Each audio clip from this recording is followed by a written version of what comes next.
Suragurum Vande Jagatkaranam Vande Pannagabhushanam Sishidharam Vande Pasunam Patim Vande Surya Shishankavanninayanam Vande Mukundapriyam Vande Bhaktajana Ashrayam Chavaradam Vande Bhaktajana Ashrayam Chavaradam Vande Shivam Shankaram.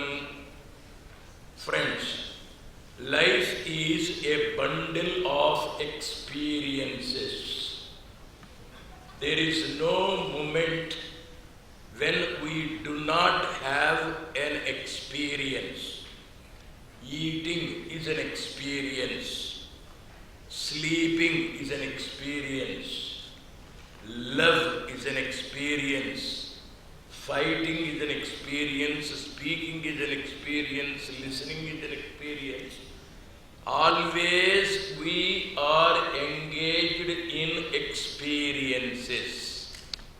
Yoga also is an experience.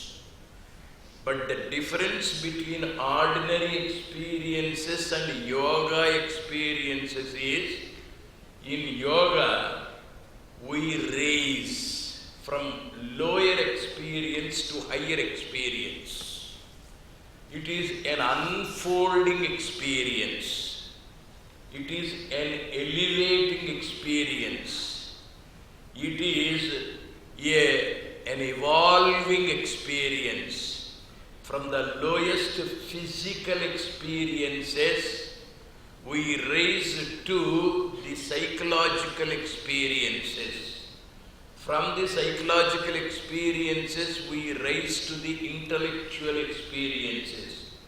From the intellectual experiences, we rise to the silent, subtle experiences. From the subtle, we go to the subtlest experience. And finally, we do not know whether it's an experience or subtle, we become one with the experience. Initially, we are experiencing. Finally, we become the experience. In between, there are gross experiences, subtle experiences, subtlest experiences. What is meant by the gross physical experience? We are eating for pleasure. It is an experience for pleasure.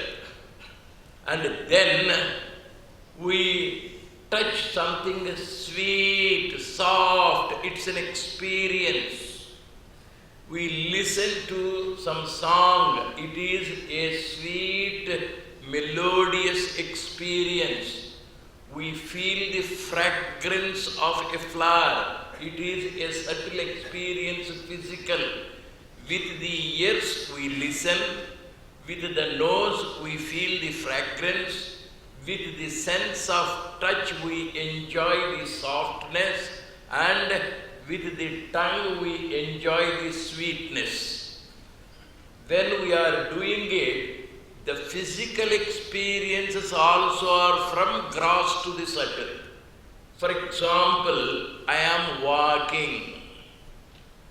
As long as I do not know that there is a better way of transport, walking is the only way.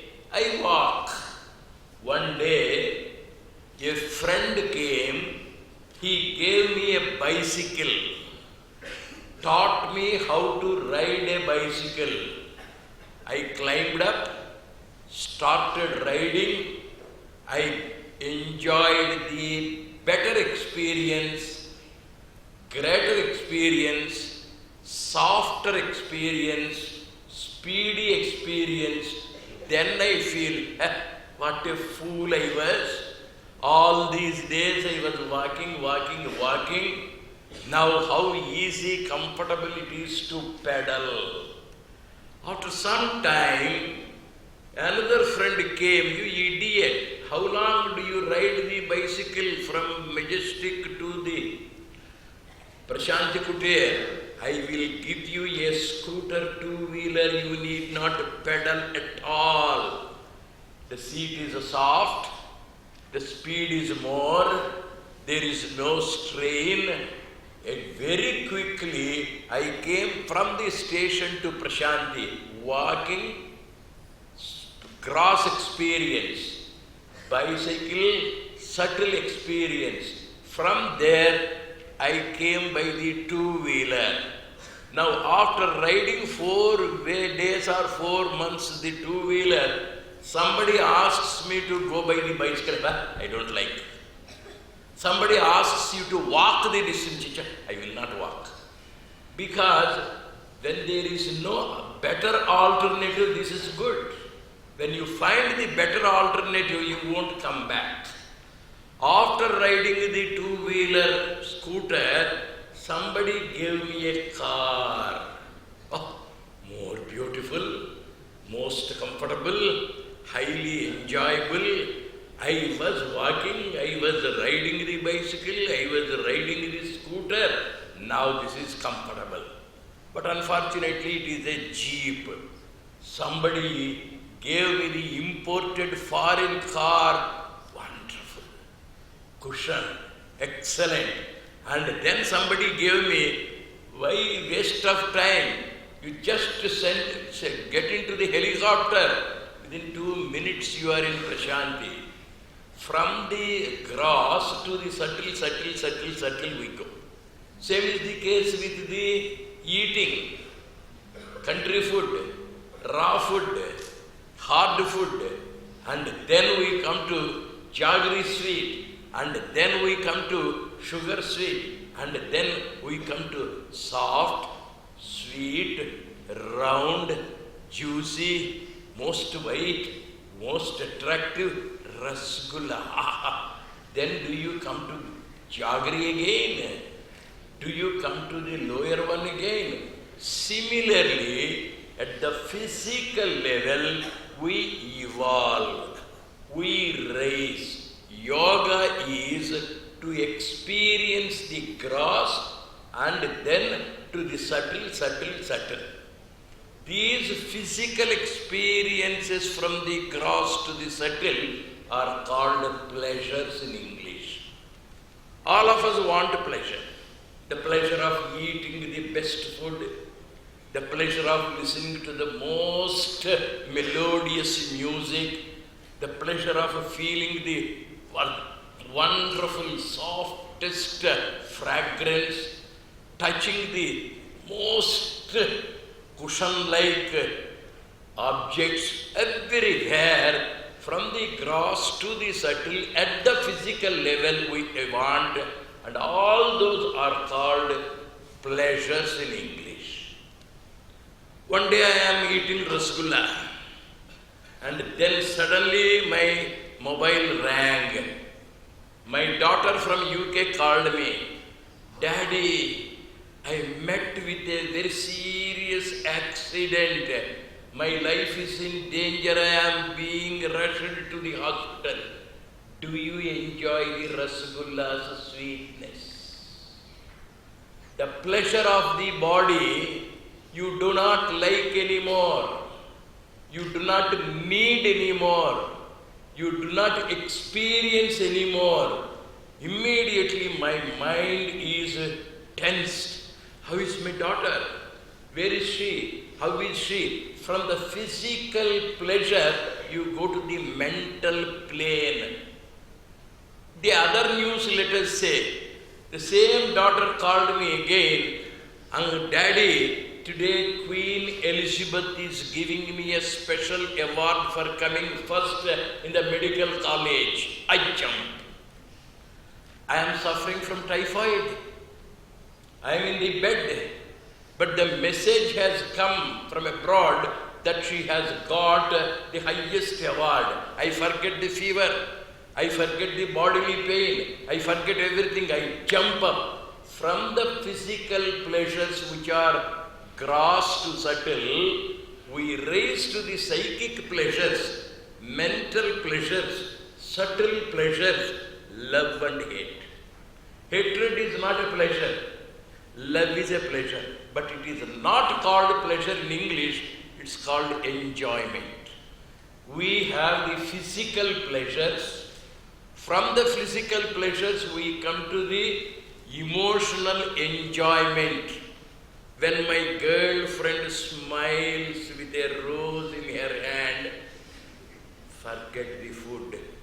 Whether it is idli or upma or dosa, it is immaterial, remembering her face, remembering the rose flower. I really feel that enjoyment which is subtler than the physical.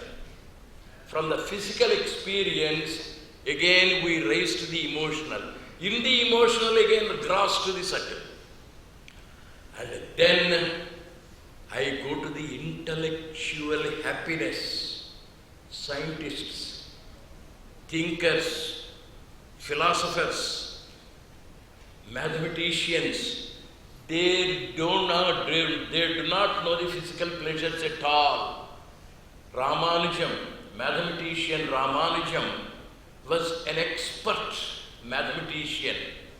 Once his mother gave him special sweet, special curd, special items, and he was eating mechanically. After some time, the mother asked, "Beta, how is the food?" The square root of 0.0001 is, he is thinking of mathematics. He does not think of dahi. He does not think of the sweet. When a beautiful girl is brought and placed before him, what is this strange object? Biologically speaking, brown color and white color are interchangeable. He does not look at the girl at all. The anatomy, the molecules, the protons, the cells, the hair. He is a thinker. And he does not feel the pleasure of the body. He does not feel the enjoyment of the mind. He goes to the intellectual height. S-VYASA, Raman, a great scientist. He was always engrossed in doing practicals in the laboratory. From the house, food comes. A carrier boy brings it and places it on the table. S-VYASA Raman, after all, he is a human being. At one point of time, he would feel a little hunger, about 2 o'clock or 3 o'clock or 4 o'clock in the afternoon. He will go to the table, open the carrier, eat, and then continue his practicals, laboratory work. One day, the boy thought, this old man doesn't know when to eat, how to eat, where to eat. I am very, very hungry. So, at about 12:30, the carriage bringing boy opened the carrier, ate the rice, ate sambar, rasam, everything. A little rice, a little sambar, a little rasam. He left and placed it back. At about 4 or 4:30 in the evening, S-VYASA Raman felt a little hunger. Went to the carrier, he opened it, found only a little rice. Then he scratched his head. I might have eaten. He does not know whether he has eaten or not. When he discovered that Raman effect, when Newton discovered certain laws of motion, when somebody has discovered the gravitational pull, what an enjoyment. It's not enjoyment, it is happiness.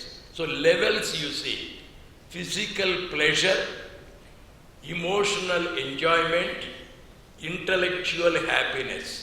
From the lowest to the subtlest, at the bodily level, at the mental level, at the intellectual brain level, we evolve. Whatever may be the experience, whether it's pleasure or enjoyment or happiness, by 11 o'clock or 12 o'clock in the night, you want rest. No. I am doing the practicals, I will not sleep for another 1 month. No, nobody can say it. I am loving my girl. I am going for a honeymoon. I will not sleep. I continue to be enjoying the company of my wife. No, impossible. I am eating rasgulla. I am very fond of rasgulla. I continue to eat rasgulla 10th, 12th, 100th, 200th. No, nobody can see it. Pleasure has a limitation. Enjoyment has a limitation. Happiness has a limitation. And then, what is it we want? Rest. Rest from the pleasure. Rest from the enjoyment. Rest from the happiness. And that is called Shanti. You do the asanas.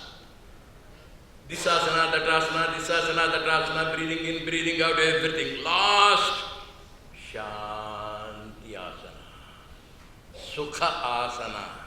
Shava asana. We continue to have the pleasures, enjoyment, happiness until a particular point of time. Body cannot stand the pleasures. Mind cannot bear the enjoyments. Intellect cannot put up with the happiness. It requires rest. And that is what is called Shanti. How long can you listen to the talk? 5 minutes? 10 minutes? Half an hour? 1 hour? Bore. Shanti. Similarly, Shanti how long? When it is abundant, when it is continuous, when it has no limit. And that experience is called bliss, Ananda. Now, when we see the human experiences, we rise from the gross to the subtlest. And that Brahmananda is called Samadhi. Yoga is to take us to the top, make us experience the subtlest, happiest, and we will see these things in Upanishads. We have Avasthatraya. Avastha means a state of experience. We are all now sitting, experiencing the talk. I am speaking, it's an experience. You are listening, it is an experience. This experience is at the wakeful level. Your eyes are open, my eyes are open, and now we are experiencing this particular lecture. At the physical level, at the wakeful level, you have the pleasures, you have the enjoyment, you have the other happiness and also rest. When you go higher than this, after some time, one boy at the end slowly closes the eyes, and then there is a dream. His mind goes to the village. In the village, the neighboring house. In the neighboring house, a 10th standard girl, very sweet, very calm, and the talk is going on. He is dreaming. His mind is not here. He is dreaming. This physical body is experiencing sitting, but mentally, in the dream state, you move from this world to another world. That is called Swapna Avastha. Swapna is a dream. Wakeful is our Jagrata Avastha. We are all wakeful. While being wakeful, unconsciously, without our knowledge, involuntarily, our minds go, they slip by, we enter into a dream experience. And then there is another wonderful experience. That sweet girl of the neighbor comes, talks, and he is there. Slowly, eyes are fully closed, mouth is fully open.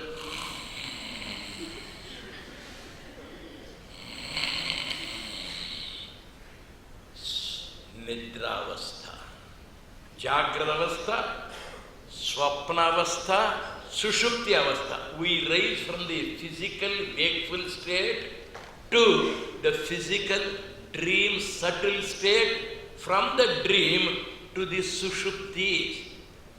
Now, when I am listening to the talk, I am listening. I say it. After you wake up from the dream, today I saw a very beautiful girl in the dream. You say it. When you slept very, very well, at 7 o'clock I went to Mangal Mandir. I sat there. They started with 3 Oms. Afterwards, I do not know anything. There is the last Vande Mataram. Then only I woke up. Who slept? I. How do you know you slept? I remember it. How do you know that you have slept? Because you are a witness to it. You are an experience to it. And who is that person enjoying the mind, experiencing the pleasures, experiencing that dream, sleep? That is the highest state to Riya. Let us not go to the technical words. From the gross experience to the subtle experience, there is somebody here enjoying, experiencing, feeling, living. Now, yoga is to take us from the physical gross to the subtle at many levels. From the lowest to the highest level, we will be taken. From the external to the internal, we are being taken. That's why it is called unfolding experience. It is there already. It is closed. Layer after layer, it is being opened, and the innermost, the core happiness or core experience comes to the surface, and when it comes to the surface, we feel the thrill of it. We don't want to come back. Don't want to come back to this bicycle. You don't want to come back to the walking. You don't want to come back to the two-wheeler. You don't want to come back to the four-wheeler. You don't want the helicopter. I would like to feel that oneness with myself, and that is samadhi. Identification with the self. The river is born from the sea. Sun is hot. The sea is boiled, vapor comes, it becomes cloud, it becomes rain, rain falls on the hills, and it is Ganga. It is Yamuna. From the sea, the water comes up, and it takes the shape of rain, and it takes the shape of river. What is its goal in life? To go back to the birthplace. You have all come for the S-VYASA. The 30th of January will be fast approaching. Today is already 24th. 6 days more, I will go back to my wife. 6 days more, I will go back to my husband, unless he is a living husband. I will go back. I will go back. And the purpose is coming and then returning. We have come from Vaikuntha. We have come from Kailasa. We have come from Satyaloka. We have come from the heavens. We have come from the source, and our duty is to return. This river flows. While flowing, it loves the sea, draws itself to the sea. And while flowing, it serves this land, it irrigates the land, it gives water to the thirsty people, Karma Yoga. And its goal is determined to merge with the sea, Raja Yoga, willpower. And all the while it knows where it has come from. I have come from the sea, vapor, rain, and I have to go back to my original position, Jnana Yoga. When you know where you have come from, when you know where you have to go, it is knowledge. Jnana. While going, you love the goal, love the place, love the surroundings, love the friends, love wife, husband, and it is Bhakti Yoga. You love the goal. And while being involved in the loving activity, you serve irrigation and providing water. The journey is from the sea to the sea. The journey is from the God to the God. The journey is from the source to the source. This is cycle. This cycle of evolution, going back to the place where we have come from, is called yoga. On the way, we are of willpower, determination, Raja Yoga. The way and the goal we love, Bhakti Yoga. And we know where we come from, where we are going, that is Jnana Yoga. And while going, we begin to serve everyone, the needy people, and that is our Karma Yoga. All the 4 streams of yoga, 4 rivers of yoga, 4 flows of yoga merge, lose their identity in Samadhi. Who am I? I do not know. There is no question at all. Once a Ganga river goes and merges with the sea, it is no more Ganga. It is no more sweet water. It becomes one with the Samudram, and that highest state is self-realization, Atma Sakshatkar, Brahma Nishtha or Brahma Ananda, and we become merged, we become one with the God, having come to Prashanti. Let us understand the spirit of yoga. Yoga is to take us higher. Yoga is to take us deeper. Yoga is to take us the subtlest levels, and we become one with that highest. And that highest state, let us experience pleasures, enjoyments, happiness, Shanti, abundance of Shanti, bliss or Brahmananda, physical pleasures, emotional enjoyments, intellectual happiness, Prashanti, and then nothing to speak about Agrahyam, Akhandam, Anantam, Advitiyam, Achalam, Brahmanandam, that state of limitless, endless, boundless Samadhi, let us be absorbed in.